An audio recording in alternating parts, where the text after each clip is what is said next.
la Diputació de Castelló entrarà una vegada més i en el tercer any consecutiu en aquesta campanya d'exhumacions de les víctimes com a conseqüència de la Guerra Civil, en un exercici de lluita, evidentment, per als drets humans i per recuperar la nostra dignitat com a país, la nostra dignitat, pense que com a inclús persones, no? I pense que en esta campanya d'exhumacions 50.000 euros en col·laboració amb l'Ajuntament de Castelló i que també la Generalitat farà un esforç per tal d'exhumar a 60 persones i sobretot aconseguir un dels objectius del grup de recerca de memòria històrica, que era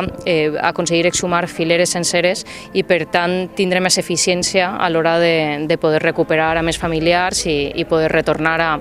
amb les seues persones estimades. Acabem també de veure a una família de l'Alcora que acaba de recuperar al seu abuelo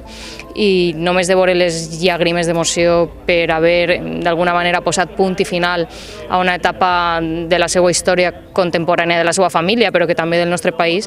pense que val la pena d'alguna manera rendir homenatge i rendir respecte cap a aquestes famílies.